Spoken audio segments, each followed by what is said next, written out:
ಧೈರ್ಯಶ್ರೀ ಮೇರುವೆ ಮೈವತ್ತು ನಿಂದಂತೆ ಶ್ರೀರಾಮನು ತುಂಬಿದ್ದ ತೂಣೀರವನ್ನು ಬೆನ್ನಿಗೆ ಬಿಗಿದು ದಿವ್ಯ ಕೋದಂಡವನ್ನು ಎಡಗೈಯಲ್ಲಿ ಎತ್ತಿ ಹಿಡಿದು ಮಾನಸ ಪೂಜೆಯನ್ನು ಸಲ್ಲಿಸಿ ವಸಿಷ್ಠ ವಿಶ್ವಾಮಿತ್ರ ಅಗಸ್ತ್ಯಾದಿ ಗುರುಜನರನ್ನು ನೆನೆದು ಹೆದೆಯನ್ನು ಬಿಗಿದು ಧನುರ್ನಾದವನ್ನು ಮಾಡಿ ಸನ್ನದ್ಧನಾದನು. ಪುಷ್ಕರಾವರ್ತಕಗಳ ನಿರ್ಘೋಷದಂತೆ ಆ ದಿವ್ಯ ಚಾಪದ ಗುಣಧ್ವನಿಯು ದಿಕ್ಕು ವಿದಿಕ್ಕುಗಳಲ್ಲಿಯೂ ಮಾರ್ದನಿಗೊಂಡಿತು. ತರುಲತಾ ಗುಲ್ಮ ಕೋಟಿಗಳನ್ನು ಹೊತ್ತು ನಿಂತಿರುವ ಪೃಥ್ವಿಯ ಮೇಲೆ ಮೇಘ ನಿರ್ಮುಕ್ತವಾದ ನೀಲ ಗಗನಾಂಗಣವು ಶೋಭಿಸುವಂತೆ ಆ ಸುಪವಿತ್ರ ಪುಣ್ಯಾಶ್ರಮದ ಮುಂಭಾಗದಲ್ಲಿ ಕೋದಂಡ ದೀಕ್ಷಾಗುರುವೆನ್ನಿಸಿದ ಶ್ರೀರಾಮಭದ್ರನು ಶತ್ರು ನಿಗ್ರಹದ ರೌದ್ರ ಮೂರ್ತಿಯೇ ಆಗಿ ಕಂಗೊಳಿಸಿದನು. ವರ್ಷಾಕಾಲದಲ್ಲಿ ತುಂಬಿ ಹರಿಯುತ್ತಿರುವ ಗಿರಿನದಿಯ ಪೂರ್ಣ ಪ್ರವಾಹದ ರಭಸದಂತೆ ತ್ರಿಶಿರ ದಾನವನ್ನು ಮುನ್ನುಗ್ಗಿ ಎದುರಿಸಿದರೆ ಮಹಾರ್ಣವವನ್ನು ಮಕ್ಕಳಿಸಿಯೇ ಮುಗಿಸಿದ್ದ ಭಗವಾನ್ ಅಗಸ್ತ್ಯರ ಶಿಷ್ಯನು ಆ ಶ್ರೀರಾಮನು ಘೋರ ರಾಕ್ಷಸ ಸೇನಾವಾಹಿನಿಯನ್ನು ಬಿಡಬಲ್ಲನೆ? ತನ್ನ ದಿವ್ಯಾಸ್ತ್ರಗಳ ಹತಿಯಿಂದ ಸಕಲ ಬಲವನ್ನು ನುಗ್ಗರಿದು ಸೀತಾಪತಿಯು ಅತ್ಯಂತ ಪ್ರತಾಪಾನ್ವಿತನಾಗಿಯೇ ಮೆರೆದನು. ಮತ್ತೆ ದೂಷಣಾಸುರನು ಬಂದು ಮಾರಾಂತನು. ಆದರೆ ಹೊಂಚಿ ಮಿಂಚುವ ರಾಘವೇಶ್ವರನ ದಿವ್ಯ ಶರಾಳಿಗಳ ಹತಿಯನ್ನು ತಾಳಲಾರದೆ ತತ್ತರಿಸಿಯೇ ಪರಿವಾರದೊಂದಿಗೆ ಪ್ರಾಣ ಬಿಟ್ಟನು.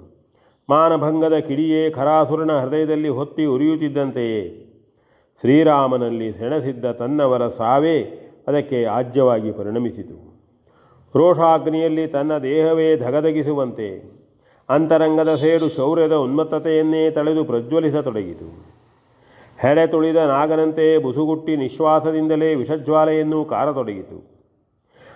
ಅವನ ದುಷ್ಟ ಪ್ರವೃತ್ತಿಯ ಸರ್ಪ ಅಳಿದುಳಿದ ಬಲವನ್ನು ಹೊಂದಿಸಿಕೊಂಡು ಆಸಿ ಪರಿಘ ಕುಂತ ತೋಮರಗಳನ್ನೇ ಧರಿಸಿಕೊಂಡು ಮೃತ್ಯುದೇವಿಯ ರದನ ಪಂಜರದ ಬಂದಿಯಾಗಿ ಆವರಿಸಿದ್ದ ತನ್ನ ಸೋಲಿನ ಲಕ್ಷ್ಯವಿಲ್ಲದೆ ಅವನು ಶ್ರೀರಾಮನನ್ನು ಎದುರಿಸಿ ನಿಂತನು.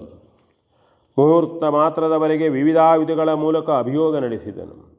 ಸ್ವಯಂ ಶ್ರೀರಾಮನೇ ಖರಾಸುರನ ಕದಲಕೌಶಲವನ್ನು ಕಂಡು ಮೆಚ್ಚಿ ಕ್ಷಣಕಾಲ ತನ್ಮಯನಾದನು. ಯುದ್ಧವಿದನ್ನು ಕಣ್ಣಿಟ್ಟು ನೋಡುತ್ತಿದ್ದ ಜಾನಕಿಯು ಹೊಲುಬಿ ಚೀರುವಷ್ಟರಲ್ಲಿಯೇ ಅವಳನ್ನು ಸಂತೈಸಲು ಲಕ್ಷ್ಮಣನು ಬಾಯಿ ತೆರೆದನು. ಆದರೆ ಆಗಲೇ ಶ್ರೀರಾಮನು ವಿಲೆಯ ದುರ್ಜಟಿಯ ಪಟಹ ನಿಸ್ವರವನ್ನು ಮೀರಿಸಿ ತನ್ನ ಕೋದಂಡವನ್ನೊಮ್ಮೆ ಝೇಬಡೆದು ಅದ್ಭುತವಾದ ನಿನಾದವನ್ನೆಬ್ಬಿಸಿ ಕಾಲಾಗ್ನಿ ರುದ್ರನಂತೊಪ್ಪಿ ರಣಭಯಂಕರನಾದನು. ಬಗೆ ಬಗೆಯ ಮಾರ್ಗಣಗಳನ್ನು ತೆಗೆದೆಸೆದು ಖರಾಸುರನ ವೀರ ಪರಿವಾರವನ್ನು ಸವರತೊಡಗಿದನು.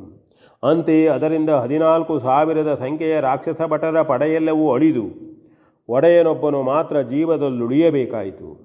ಹಾಗೆಯೇ ಅವರಿಬ್ಬರೊಳಗೆ ತಡೆಯಿಲ್ಲದೆ ಯುದ್ಧವೂ ನಡೆಯಿತು. ಕೊನೆಗೆ ಸೃಷ್ಟಿಕರ್ತನ ಮಾರಕ ಶಕ್ತಿಯನ್ನು ಅಭಿಮಂತ್ರಿಸಿ ಶ್ರೀರಾಮನು ವಿಶಿಖವನ್ನೆಸೆದನು. ಆ ದಿವ್ಯಾಸ್ತ್ರದ ಹತಿಗೆ ಗುರಿಯಾಗಿ ವೀರ ಖರಾಸುರನ ಜೀವಹಂಸವೂ ಸತ್ಯಲೋಕೇಶ್ವರನ ವಾಹನವೋ ಎಂಬಂತೆ ಅತ್ತ ಹಾರಿತು. ಕತ್ತರಿಸಲ್ಪಟ್ಟ ಭೂತಾಕಾರದ ದೈತ್ಯದೇಹವು ದುಷ್ಕರ್ಮದ ಗತಿ ದ್ಯೋತಕವಾಗಿ ಸಿಡಿಲುಳಿದು ಬೀಳುವ ಮಹಾದ್ರಿಶಿಖರದಂತೆ ರಣಭೂಮಿಯಲ್ಲಲ್ಲಿ ಅಡವಿಯೇ ನಡುಗುವಂತೆ ಉರುಳಿ ಬಿತ್ತು. ಒಬ್ಬನೇ ಒಬ್ಬನಾದ ಶ್ರೀರಾಮನು ಮಿಹಿರೋದಯ ಕಾಲದಿಂದ ಮಧ್ಯಾಹ್ನದವರೆಗೆ ಕಾದಿ ಅಷ್ಟೂ ಮಂದಿ ಕಾಳ ರಕ್ಕಸರಲ್ಲಿ ಒಬ್ಬನನ್ನು ಉಳಿಯಗೊಡದಂತೆ ಸಂಹಾರ ಮಾಡಿದನು. ಈ ಸಂಹಾರವನ್ನು ಒಬ್ಬರಿಂದೊಬ್ಬರು ಕೇಳಿ ತಿಳಿದ ಮುನಿಪೋತ್ತಮರು ಹರ್ಷೋದ್ಗಾರಗಳಿಂದ ಶ್ರೀರಾಮನನ್ನು ಕೊಂಡಾಡುತ್ತಲೇ ಓಡಿ ಬಂದು ಶುಭಾಶೀರ್ವಾದವನ್ನಿತ್ತು ವಂದಿಸಿದ ಅವನ ತಲೆಯ ಮೇಲೆ ಮಂತ್ರಪುಷ್ಪಗಳನ್ನು ಕೊಡಹಿದರು. ಅಷ್ಟರಲ್ಲಿ ಬೆಟ್ಟವನ್ನಿಳಿದು ಸೀತಾ ಲಕ್ಷ್ಮಣರು ಆ ಸನ್ನಿಧಿಯನ್ನು ಸೇರಿಕೊಂಡರು. ಸೀತೆಯು ಪರ್ಣಶಾಲೆಯ ಒಳಗೆ ನಡೆದು ಎಲೆಯ ದೊನ್ನೆಯಲ್ಲಿ ಅರಿಸಿನದ ಪುಡಿ ಬೆರೆಸಿದ ನೀರನ್ನು ತಂದು ಅದರಲ್ಲಿ ತನ್ನ ಕೈ ಬೆರಳುಗಳನ್ನದ್ದಿ ಪತಿಯ ಕಣ್ಣುಗಳನ್ನು ಪೂಸಿದಳು. ಹಾಗೆಯೇ ಕೊರಳು, ಭುಜ, ಹೃದಯ, ಹಸ್ತ, ಪಾದಗಳಲ್ಲೆಲ್ಲ ಪೂಸಿ ಎರಡೂ ಕೈಗಳಿಂದ ಆ ದೊನ್ನೆಯನ್ನು ಶ್ರೀರಾಮನ ತಲೆಗೆ ಸುತ್ತುವರಿಸಿ ಬಿಸುಟು ಬಿಟ್ಟಳು. ಶ್ರೀರಾಮನು ಮೃದುವಾಗಿ ನಕ್ಕನು. ಆದರೆ ಋಷಿಗಳೆಲ್ಲರೂ ಸರಿ ಎಂದು ತಲೆಯನ್ನಾಡಿಸಿದರು. ಲಕ್ಷ್ಮಣನು ಅಣ್ಣನ ಬತ್ತಳಿಕೆಯನ್ನು ಬಿಚ್ಚಿ ಧನುಷನ್ನಿಳುಯಿಸಿಕೊಂಡು ಅಂಗಾಂಗಗಳ ಮೇಲೆಲ್ಲ ತನ್ನ ದೃಷ್ಟಿಯನ್ನು ಹರಯಿಸಿದನು. ಕೊರಳ ಕೆಳಭಾಗದಲ್ಲೊಂದು ಕಡೆ ಎಡಭುಜಕ್ಕೆ ಸಮೀಪವಾಗಿ ಒಂದಿಷ್ಟು ನೆತ್ತರು ಕಾಣಿಸಿತು. ಪರೀಕ್ಷಿಸಿದಾಗ ಅದು ರಾಕ್ಷಸ ರಕ್ತವೇ ರಾಮಬಾಣದ ಹತೆಯಿಂದ ಹಾರಿ ಸಿಂಪಡಿಸಿದ್ದುದಲ್ಲದೆ ಆಯುಧದ ಗಾಯದಿಂದ ಉಂಟಾದುದಾಗಿರಲಿಲ್ಲ. ತುಸು ಹೊತ್ತಿನ ಮೇಲೆ ಶ್ರೀರಾಮನು ಸ್ನಾನಕರ್ಮವನ್ನು ಪೂರೈಸಿ ಬಂದನು. ಸೀತಾ ಲಕ್ಷ್ಮಣರು ಅವನನ್ನು ಅಂತೆಯೇ ಅನುಸರಿಸಿದ್ದರು. ಮತ್ತೆ ನೆರೆದಿದ್ದ ಋಷಿಸ್ತೋಮದ ಮುಂದೆ ಕೈಮುಗಿದುಕೊಂಡು ಶ್ರೀರಾಮನು, ಪೂಜ್ಯರೇ, ಮಹಾತ್ಮರು ಘನತಪೋಧನರೂ ಆಗಿರುವ ತಮ್ಮ ಸನ್ನಿಧಿಯಲ್ಲಿ ದಾಶರಥಿಯಾದ ನಾನು ಪ್ರತಿಜ್ಞೆಯನ್ನು ಪೂರೈಸುವ ಭಾಗ್ಯವನ್ನು ಪಡೆದೇನೆಂತಲೇ ಧನ್ಯನು. ದಂಡಕಾರಣ್ಯದ ಯಜ್ಞಕಂಟಕರಾದ ದುಷ್ಟ ದಾನವರನ್ನು ಸಂಹಾರ ಮಾಡಿ ಪುಣ್ಯಮಯವಾದ ಈ ಪ್ರದೇಶವನ್ನು ನಿಷ್ಕಂಟಕವಾಗಿ, ಅಂತೆಯೇ ತಾಪಸ ಯೋಗ್ಯವಾಗಿ ಹೊಂದಿಸಿಕೊಡುತ್ತೇನೆಂದು ಮಹಾತ್ಮರ ಮುಂದೆ ನಾನು ಪ್ರತಿಜ್ಞೆಯನ್ನು ಮಾಡಿದ್ದೇನು. ಈವರೆಗೂ ಕಾಲಾನುಕೂಲ್ಯವೂ ಪ್ರಾಪ್ತಿಸಿರಲಿಲ್ಲ. ಇಂದೇನೋ ತಮ್ಮೆಲ್ಲರ ಅನುಗ್ರಹದಿಂದ ಆ ಯೋಗವು ಲಭಿಸಿತು. ಇಕ್ಷ್ವಾಕು ವಂಶೋದ್ಭವನು ದಾಶರಥಿಯೂ ಆಗಿರುವ ನಾನು ಖರಾದಿ ದುಷ್ಟದಾನವರ ಸಂಹಾರದಿಂದ ಈ ಪ್ರದೇಶವನ್ನು ಗೆದ್ದು ಪಡೆದಂತಾಗಿದೆ.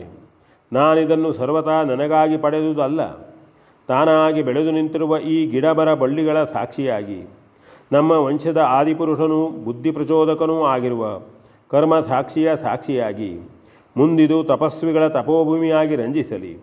ಅಂತೆಯೇ ರಾಕ್ಷಸ ನಿರ್ಮುಕ್ತವಾಗಿ ಪ್ರದೇಶವು ಜ್ಞಾನಮೂರ್ತಿಗಳೆನ್ನಿಸಿದ ಮುನಿಪೋತ್ತಮರಿಗೆ ಮನುವಂಶದ ದಾನವಾಗಿ ಪರಿಣಮಿಸಲಿ.